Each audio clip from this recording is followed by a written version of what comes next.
My name is Ava Reynolds. I'm 22, and on the grand opening day of my brother's shiny new restaurant, Bros Grill in Brooklyn, I sent the eviction notice that turned their dream into a nightmare.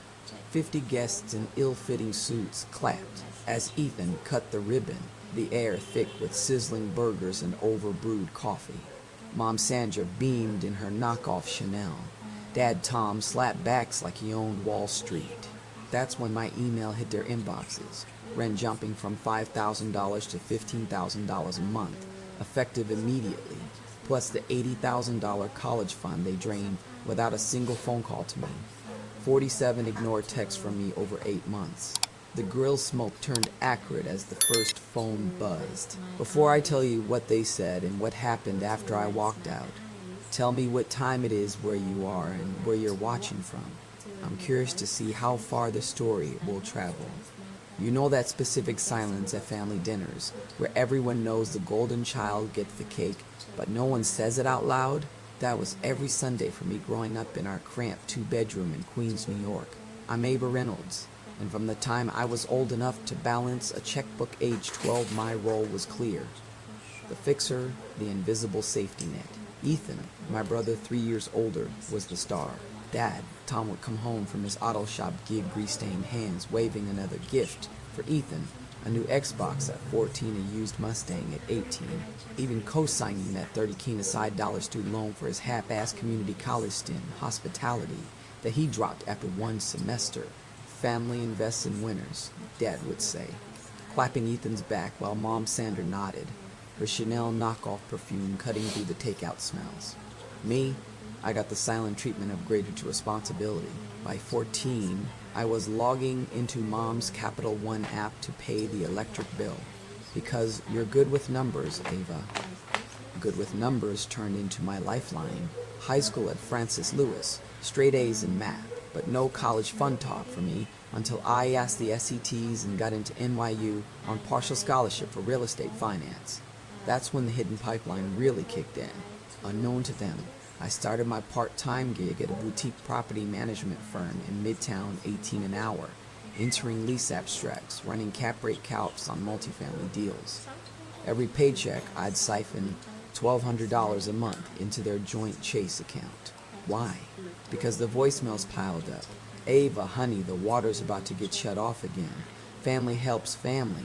Ethan's business ideas needed seed money, $2K here for a food truck that rested in the driveway, $4K elasters there for bar inventory he drank through. I ran their QuickBooks shadow account from my dorm laptop, categorizing Ethan's grill supplies as expenses while they called it loans from family. You might think I complained. I didn't. Not once. In real estate finance, we learn about asymmetric information, where one side knows the deal's toxic, but plays along until foreclosure. That's what I was, the silent underwriter. Lectures at NYU drilled it into me. Due diligence means metadata trails, lien searches, amortization schedules. Professor Klein's midterm had us dissecting a $250K mortgage default, line by line. I'd sit there, cold coffee in hand, heart thudding as I realized my family balance sheet was worse. Negative equity in trust, forged goodwill. But love, or whatever twisted version we had, kept the auto payments flowing. Mom's birthday, I'd cover the $400 dinner at that Italian spot in Astoria, her laughter echoing as she toasted Ethan's entrepreneur spirit. Dad's shop tools broke, $800 Venmo, no questions. Ethan dropped another job? I'd polish his resume, tweaking inventory management to sound like REIT ops. Flash to sophomore year. I'm buried in escrow analysis for a class project on commercial leases. Triple net versus modified gross. Vacancy factors at 8. 2% in Brooklyn retail corridors. My phone buzzes, 12 missed calls from Mom. Ava, Ethan's got this amazing opportunity. A restaurant listing in Brooklyn Heights, prime corner spot, $450K purchase. The owner's desperate, notes due soon. Desperate. That's code for underwater mortgage. I pull the comps on my phone. Zillow shows the building's cap rate at 1%. But with Brooklyn's 2025 vacancy spike from 5.25 post-pandemic, it's a bloodbath. We need 80 Kai to last him down, she whispers like it's a group prayer. That's my college fund, the Vanguard Roth IRA I'd maxed since $18,312, 47 after gains from that read dip. Scholarships cover tuition, but this was my grad school bridge, my escape velocity. They didn't ask, they assumed. Dad co-signed the forged power of attorney, my signature, pre-approved from years of handling family papers. I found out 3 weeks later, logging into Vanguard from the NYU library, palm slick against the keyboard. Balance, $47, $23. Transfer history, one lump sum to TNS Properties LLC, their LLC for Ethan's dream. Heart pounding like a skipped payment notice, I stared at the screen, the familiar knot in my stomach. Same as when I'd hide utility shut-off notices under my mattress at 15. But this was principal drawdown on my future. Ethan texted a selfie from the closing table. Big bro owning Brooklyn, thanks fam. Mom called that night, perfume-scented excitement in her voice. Ava, isn't it great? Family legacy starts now. Legacy. In real estate terms, that's when you over-leverage on a 475% note with a balloon payment in 9 months, no reserves, and a lessee Ethan who's burned 3 jobs in 2 years. I knew the math, debt service coverage ratio under 1-1, one foreclosure clock ticking. But I said nothing, not then. You know that moment when the person who raised you treats your sweat like an ATM, and your hands go numb because part of you still wants to believe it's love. Yeah, that. Instead, I closed the app, opened Excel, and started my own shadow ledger. Column A, their debts. Column B, my liens. The pivot wasn't rage, it was arithmetic. By junior year, I'd interned at Marcus and Millichap, closing my first sub-deal on a 12M walk-up in Harlem. Broker lingo stuck. Bird dog the distressed sales, Ava. Notes trade at 80 cents on the dollar. Distressed assets. That's what Bro's Grill was, collateralized by my stolen down payment. Family brunches became surreal Ethan bragging occupancy projections over eggs, while I mentally ran the NOI, net operating income negative after his free samples policy. Mom's hugs felt like encumbrances, Dad's back slaps like adverse possession claims. I kept transferring 1,200 to 100 religiously, watching the QuickBooks exports pile up in my encrypted Dropbox. Evidence folder, 142 pages by spring break. Forged POA scans. Bank wires time-stamped to the minute. Ethan's LinkedIn restaurant owner Flex posted day 1 of lease signing. You'd think the betrayal stung most at the drain. No, it was the casual erasure. Christmas 2024. Queen's living room strung with dollar store lights. Ethan unwraps AirPods Pro from Dad's bonus. I get a mug that says world's okayest daughter. Mom whispers later, save for your own place someday. Oblivious to the 80K baller void. My chest tightened, the cheap pine scent mixing with her perfume as I nodded. Inside, the realtor in me appraised. Toxic title, clouded fee symbol. Family wasn't blood. It was a bad joint venture and I was the majority stakeholder waking up. That grand opening email didn't come from nowhere. It was the detonation of 8 months of calculated silence. Rooted in the point of no return, they crossed back in April when the forged ink dried on my future. It started with a family barbecue at our old Queen's backyard charcoal smoke. Plastic tablecloths flapping in the spring breeze. 20 relatives crammed around folding chairs. Ethan, fresh from closing, hoists a beer. To Bro's Grill, the Reynolds legacy, cheers erupt. Dad Tom pumps his fist, grease still under his nails from the shop. Mom Sanders circulates with her potato salad, Chanel knockoff, wafting like entitlement itself. I'm there, fresh from an NYU group project on distressed retail, fork midway to my mouth, when Dad pulls me aside. Ava, the down payment your fund is perfect timing. Ethan's vision needs it. Sign here. The paper's warm from the printer, my name pre-typed on the power of attorney amendment. No discussion. No thank you, just assumption. I stared at the signature line, heart thudding against my ribs like a bounce rent check. Dad, that's my grad school money.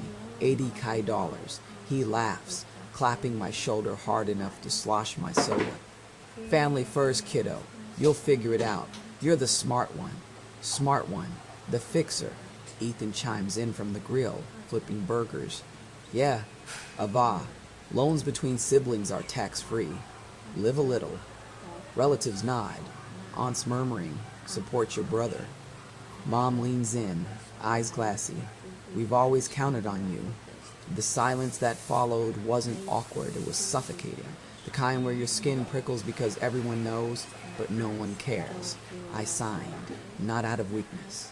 Out of the numb calculus I'd learned. Sometimes you let the bad deal close to foreclose later. 3 weeks post-closing, confirmation hits, Vanguard balance zeroed. The building at 142 Ocean Parkway, Brooklyn, a tired 1920s masonry single-story commercial, 2,100 square feet, zone C2 3.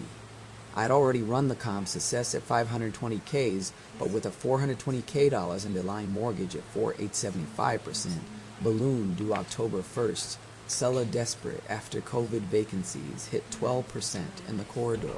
They funneled my 80 calories as down. No reserves. Ethan signing the lease guarantee blind. Arrogance peaked at the family Zoom strategy session Dad hosted from his shop office. Ethan's got this prime foot traffic, ghost kitchen tie-ins. Ethan brags metrics. Pro forma shows 18K knuckletters monthly. NOI. I mute. Pull public records on AC Risk NYC's registry. Lien search reveals the note holder's name. Pinnacle Funding. Trading distressed paper. Zero remorse in their voices. Just entitlement. Mom, Ava, glad you're on board. Blood's thicker than ink. Public humiliation sealed it a month later. Ethan's launch party at a rented Astoria bar, 400 open bar on my old Venmo card, 30 investor friends, mostly bar buddies. He toasts to my sister Ava, the silent partner who made this possible. Laughter ripples as they clink. Silent partner? I wasn't even looped in. Dad. Stage whispers to Uncle Mike. Ava's fun was sitting idle. Ethan's the doer. Cameras flash. Instagram stories, tag number family empire. My phone burns in my pocket. 19 unread congrats texts I ignore. Chest tight, the stale beer smell clinging. I slip out. No scene, just the cold resolve forming. Their family was adverse possession on my assets. From there, the crossing blurred into daily gaslighting. Ethan posts building selfies, new signage up. Thanks, fam. Mom forward supplier quotes Ava. Can you QuickBooks this? Dad's voicemails. Rent's 5K type but doable. Maximum arrogance, no apology for the drain, no equity share offered. They weaponized family like a zoning variance, assuming perpetual access. But in real estate, assumptions lead to title defects. I watched. Compiling. Wire confirmations, Acer Rice filings, Ethan's guarantee exposing personal liability. The folder grew to 89 pages. There's zero remorse, my green light. You see it too, right? That smirk when they know they've taken. But frame it as love. By June, with the balloon shadow looming, I'd sourced Pinnacle's broker. 8 months later, that barbecue laugh echoed in my send button. I didn't cry in the parking lot behind the bar. I didn't slam the car door. Didn't call my mother. Didn't send Ethan the kind of text people screenshot and pass around for years. I just stood there for a second with my keys pressed into my palm so hard, the metal teeth left marks in my skin. And I listened to the muffled sound of laughter coming through the brick wall behind me. You know that kind of laughter. The kind that tells you they have already decided you will absorb this too. By the time I got back to my dorm near Union Square, the anger had cooled into something cleaner. Anger is messy. Evidence is neat. I changed into an old NYU hoodie, tied my hair back, opened my laptop, and started building the file that would end them. The first thing I did was pull every bank record I had touched in the past 2 years. My Chase account showed the monthly transfers I had been sending my parents without fail, usually $1,200, sometimes more when Dad said the shop was behind on payroll, or Mom said the power bill was overdue again. I exported the statements in CSV and PDF, saved copies to 3 separate folders, and labeled every file by date. Then I logged into Vanguard and downloaded the transaction history for the college fund. There it was, in one ugly clean line. $80,000 was drawn and sent to T&S Properties LLC. Their LLC. Their LLC, their little shell for Ethan's dream. I zoomed in on the signature page attached to the authorization packet until the forged version of my name filled the screen. My stomach tightened so hard I had to lean back in the chair. It was close. Whoever signed it had copied the lazy curve of my last name, and even the little upward hook I make on the A in Ava. That bothered me more than the money for a second. Not because it was convincing, because it meant somebody had studied me long enough to imitate me. I made tea and let it go cold beside my keyboard while I kept working. I pulled public records on the building in Brooklyn, block and lot number, prior deed, mortgage amount, filing date, maturity date, lender, assignment history. The building at 142 Ocean Parkway had been financed with a balloon note that matured fast. The kind of debt that only works if the operator knows what they're doing or has serious reserves behind them. Ethan had neither. He thought ownership meant posting pictures beside unfinished drywall and stainless steel prep tables. I was looking at amortization schedules and maturity exposure. At 8:17 the next morning, I was in a conference room in Flatiron across from an attorney named Rachel Kim. Glass walls, cold air conditioning, burnt office coffee, a bowl of peppermints no one touched. I handed her a binder with tabs already labeled. Transfers, LLC records, power of attorney, mortgage filings. She flipped through the pages, not rushing, which I respected. "Did you confront them?" she asked. "No." "Good," she said, and that one word settled something in me. Rachel told me the fraud claim was real, but the smarter play wasn't emotional. It was structural. If I wanted control, I shouldn't start by demanding apologies from people who would only turn it into theater. I should start with the note. The building was the pressure point. The lender mattered more than my family did. So I went back to campus and began unplugging myself from their life, one wire at a time. I revoked my admin access from the QuickBooks account I had been keeping clean for them. I canceled the recurrent transfer into my parents' checking account. I changed the cloud password on the vendor spreadsheet Ethan had been using without ever once asking who built it. I removed my card from the utility backup accounts Mom had quietly attached me to. Every cancellation came with a confirmation email, and every confirmation email felt strangely small, almost polite, considering how much of my life had been siphoned away through those same channels. Around noon, my phone buzzed with a text from Mom. Card declined. Call me. I stared at it, then turned my phone face down and kept reading the mortgage documents. That afternoon, I contacted the special servicing department tied to the lender, not as a daughter, not as a victim, as a buyer. Distressed that gets sold all the time, especially when a property is shaky and the borrower is undercapitalized. I knew the language, and language matters. I didn't say my brother was irresponsible. I said the assets showed elevated refinance risk. I didn't say my parents stole my future. I said I was interested in acquiring the note at a discount if the holder wanted a clean exit. By the next evening, I had a number. It would cost me almost everything liquid I had, plus a personal line of credit I had qualified for because, unlike Ethan, I actually paid attention to statements, terms, and due dates. I signed anyway. Call me. The clerk at the notary counter stamped the assignment packet while chewing gum and asking if I wanted a receipt. I said yes, folded it once, and slid it into my folder. Back in my room that night, I sat on the edge of the bed with the papers beside me and finally let myself feel it. Not the money, the loss, the humiliation, the stupid, stubborn part of me that still wanted my mother to knock on the door and say there had been some misunderstanding. My hands were cold. My eyes burned. I loved them, and that was a problem. If I hadn't loved them, this would have been simple. But love is not a waiver. Blood is not a contract. And silence, used correctly, is not surrender. By the time the kettle clicked off again, I owned the debt that was going to choke their restaurant. I set the documents in a neat stack on my desk, opened a fresh spreadsheet, and started calculating exactly how long it would take before they realized the building no longer belonged to the dream they had stolen from me. The first voicemail from Ethan came before the paint in the restaurant had fully dried. I was in the graduate reading room at Bob's, halfway through underwriting notes on a mixed-use deal in Harlem, when my phone buzzed against the table hard enough to make the girl across from me glance up. His voice was loose, cheerful, already spending money he had not earned yet. "Sis, opening week is insane. You should see the line. Told you this place was going to print cash." I let the message in, locked my phone, and highlighted a paragraph about debt service reserves. It struck me then how some people confuse movement with stability. A full dining room is movement. A sustainable business is stability. My family had never understood the difference. For a little while they could fake it. Ethan flooded social media with wide-angle photos that made the restaurant look packed even when half the tables were empty. Mom reposted every blurry video with captions about legacy and sacrifice, as if theft became noble when wrapped in family language.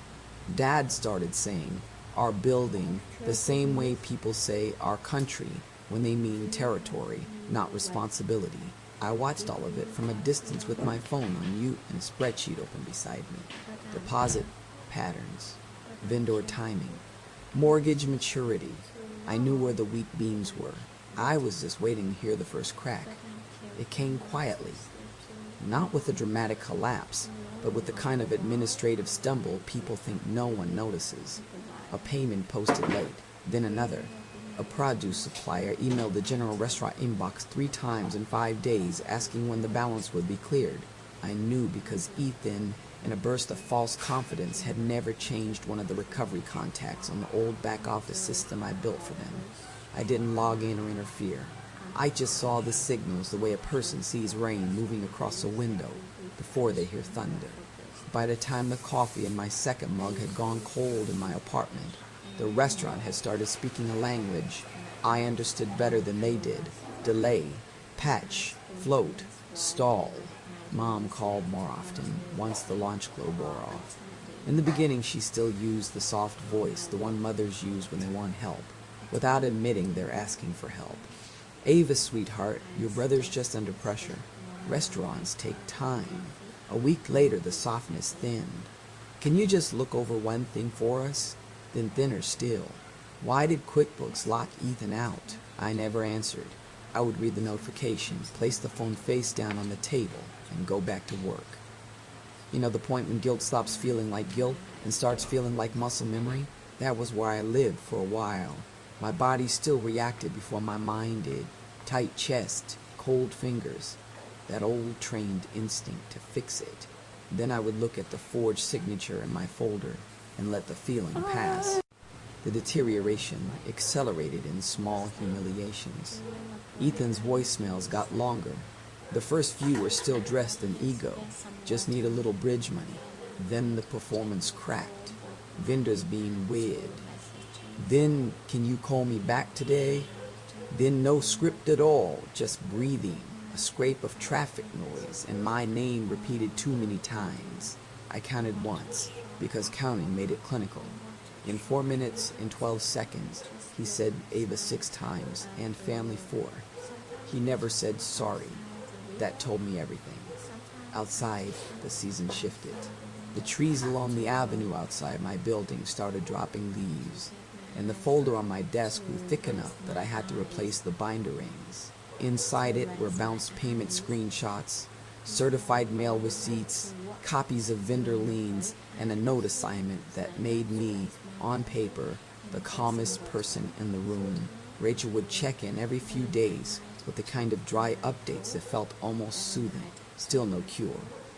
Still no refinance. No serious operator would touch that lease profile. Each sentence landed like a brick being set carefully into place.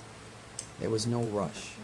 Collapse, when built on denial, arrives by accumulation. Then the third-party calls began, which was when I understood they were really running out of air. A linen service manager asked if I knew whether the restaurant was still good for the account. A meat supplier left a stiff, embarrassed voicemail on my number because it was still attached somewhere in their records. Even one of Ethan's old friends texted me something cautious and slippery. "Hey, random question, is your family okay?" Now one made me laugh, not because it was funny, but because it was such a perfect sentence for people who had watched the fire from a neighboring porch and wanted permission to say they smelled smoke. There was one night, late, when I almost called my mother back. Rain tapped against the window, and her latest voicemail sounded smaller than the others. No outrage, no manipulation, just tiredness. For one dangerous minute, I sat with my thumb over her name and remembered her rubbing circles on my back when I had the flu at 9.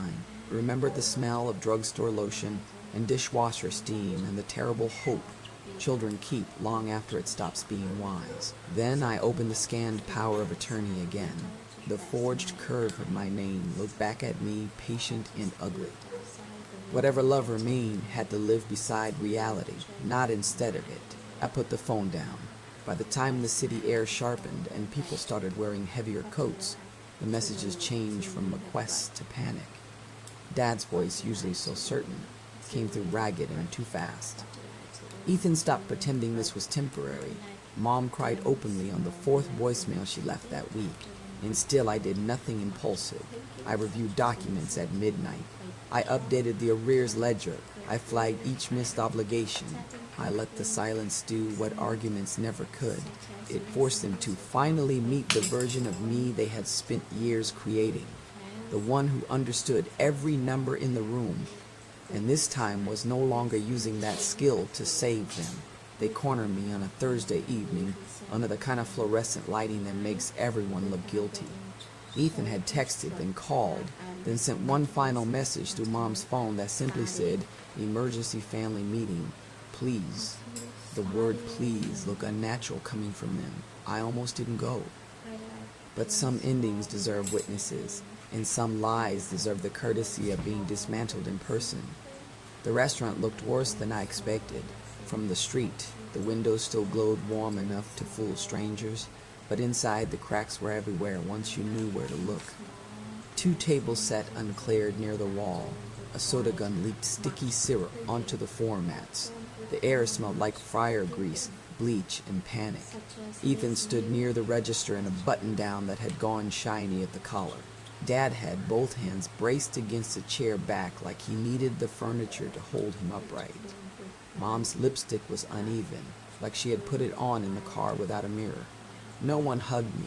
For a second, nobody spoke. You know that kind of silence. It isn't peaceful. It's a room trying to decide who gets to lie first. Dad went with anger. Of course he did. What the hell is wrong with you? He snapped, jaw tight. What kind of daughter buys her own family's debt? Ethan jumped in before I could answer, voice cracking under the words. You set us up. You waited for us to fail. Mom made the softest sound of the 3, which somehow landed hardest. Ava, she said, how could you do this to your brother? I set my bag on the nearest table and unzipped it slowly. No raised voice, no performance, just paper. A thick folder, edges squared, tabs visible. Their eyes dropped to it the way people look at a hospital bracelet before the diagnosis is spoken out loud. I didn't do anything to Ethan, I said. I stopped doing things for Ethan. That landed. You could feel it in the room. Dad tried to take back control with volume. Family first, he said, pointing at me like the phrase itself should still work. Like it was a key that fit every lock. I actually nodded. Right, I said. Family first. That's what you told me when you emptied my college fund to finance his restaurant. That's what you told me when you forged my signature. That's what you told me when you spent 8 months pretending theft was support. I opened the folder and slid the first page across the table. Vanguard statements. $80,000 gone in one transfer. Next page. The power of attorney packet. Next page. The note assignment showing exactly when the building stopped being theirs in any meaningful sense. Mom's hand trembled before she even touched the paper.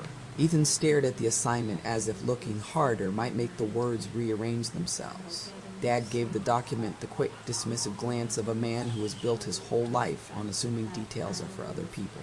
Paper doesn't change blood, he muttered. No, I said, but accounting changes outcomes. That was the refrain, and he knew it the second it left my mouth. Ethan stepped closer, palms open now.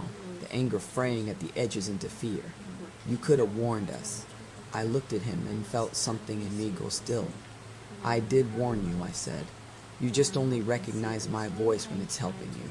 Then I pulled out the vendor delinquency notices, the bounce payment history, the cure period letters, the mortgage default notice, and the certified mail receipt with his own signature on it. Generosity doesn't keep records, I told him, but lien filings do. Lease defaults do. Payment histories do. This restaurant is not a dream. It is documentation. Mom started crying then, quiet at first, then fully, one hand over her mouth as if she could press the truth back inside herself. We were going to pay you back, she whispered. I didn't even answer that immediately. I just let the sentence sit there in the grease-heavy air and die on its own. You can always tell when a lie wasn't built to survive daylight. It shrinks fast. Dad slammed his hand against the table hard enough to rattle the salt shakers. You think you're smarter than us because you went to college? You think owning paper makes you powerful? I met his eyes. No, I think reading paper would have saved you. Ethan swore under his breath and paced once, twice, hand dragging over his hair. The kitchen door swung open behind him and a line cook glanced out, then disappeared again. Even the staff could feel the room changing shape. So what? Ethan snapped. You came here to humiliate us? No, I said. You did that yourselves. I came here because you wanted an explanation. Then Dad said the thing people say when they realize authority has stopped working. You're dead to this family. And there it was, the cold agreement, the easiest line of the night. I nodded once. That's the first thing we've agreed on. Nobody moved after that. The hum from the refrigeration unit suddenly seemed loud enough to be its own witness.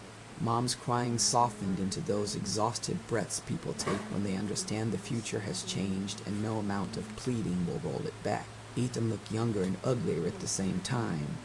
Like panic had scraped the swagger off his face and left something unfinished underneath. Dad kept staring at me like I had violated a rule only he had ever believed in. The rule that I would always keep the family machine running no matter what they fed into it. I reached into the folder one last time and set the notice on the table. Rent increases take effect immediately under the revised terms, I said. Cure the default, pay the arrears, or vacate. Monday is your deadline. Mom whispered my name. Ethan just stared. Dad looked like he wanted a final speech and couldn't find one. I zipped my bag, stood up, and pushed my chair in before I left. That tiny sound the legs of the chair clicking neatly back under the table was the last useful thing I ever did for them. They did not leave by Monday. That was the first thing worth understanding about what happened after. People who spend years surviving on denial do not suddenly become realistic just because a deadline is written in legal language. Ethan treated the notice the way he had treated every warning in his life, like consequences were a customer service problem that could be escalated if he kept talking loudly enough. Dad called Rachel's office twice and left 2 furious voicemails about blood, betrayal, and family property. A phrase so delusional it almost deserved framing. Mom shifted strategies and started trying to reach me the old way, not through argument but through memory. She texted me a photo of me at 9 holding a science fair ribbon. She left a voicemail saying she still had my baby blanket in the hall closet. She sent one message at 2:11 in the morning that just said, "Please don't do this to us." But by then, it wasn't me doing anything. It was paper maturing, debt accelerating, rent compounding. A building does not care who cried inside it. The restaurant limped along for a while after the confrontation, which somehow made the collapse uglier. If it had shut down immediately, they could have told themselves a dramatic story about being ambushed. Instead, everything became slow, public, and impossible to romanticize. Suppliers shortened terms. Then they stopped delivering. Staff began quitting in uneven ways. One server first, then 2 line cooks, then the dishwasher, who had apparently been holding the whole back end together through sheer stubbornness. Ethan tried to patch the holes with Instagram optimism, posting close-up shots of plated food so no one could see the empty dining room around it. But desperation has a visual texture. You can see it in overexposed photos, in grand opening banners that stay up too long, in captions written with too many exclamation points. By the time winter settled in, Rose Grill was open fewer hours and glowing dimmer at night. The city has a way of making failure feel fluorescent. One afternoon, I walked past from half a block away. Not close enough to be seen, just close enough to confirm what the spreadsheets had already told me. A handwritten sign hung crooked in the window, closed, eerily due to staffing. Inside, Ethan was dragging a mop bucket across the floor himself. The sight hit me harder than I expected, not because I wanted to save him, because I remembered him at 12 teaching me how to cheat at Monopoly when Dad got too competitive. Love does not evaporate on command. It just stops being allowed to drive. The formal end came in pieces. Eviction process moved exactly the way Rachel predicted it would. Notices, deadlines, non-payment filings, court dates, continuances requested by people who still believe delay and rescue were cousins. They were not. Dad sold tools from the garage to cover one partial payment. Mom borrowed from two cousins and burned through both relationships in under a month. Ethan tried crowdfunding under language of saving a neighborhood staple, which would have been funny if it had not been so naked. The campaign comments turned sour fast once former employees started adding their own stories beneath it. A neighborhood blog picked up the closure. Yelp reviews turned from mediocre to vicious. The story they had loved telling about themselves, a family-built business, a legacy, a dream curdled in public. They ended up in a one-bedroom apartment in the Bronx with thin walls, bad heating, and a kitchen so small the refrigerator blocked half a cabinet when it opened. I know that because Mom told me in the final voicemail I ever listened to all the way through. Her voice sounded older, not in years, but in structure, like something inside her had folded and never reopened. Ethan was driving food deliveries nights. Dad was doing cash repair work when he could get it. The restaurant equipment had been auctioned. The sign was gone. Even the vanity of the thing had been stripped for parts. By then my own life had become beautifully boring, which I say with complete sincerity. I graduated from NYU near the top of my class, accepted a position with a commercial acquisitions firm in Manhattan, and moved into a quiet apartment in Brooklyn with south-facing windows and exactly one plant I managed not to kill. My mornings stopped beginning with other people's emergencies. I drank coffee while reading market reports instead of bank alerts. I bought my first small investment property less than a year later, a tired but solid mixed-use building with good bones and honest numbers. No hidden signatures. No emotional liabilities disguised this family duty. Just terms, inspection reports, and choice. The last call came on a wet Sunday evening in March. Rain dragged silver lines down the glass. I was at my kitchen table reviewing a rent roll when my phone lit up with Mom's name. I almost let it go to voicemail. Then I answered. She cried almost immediately.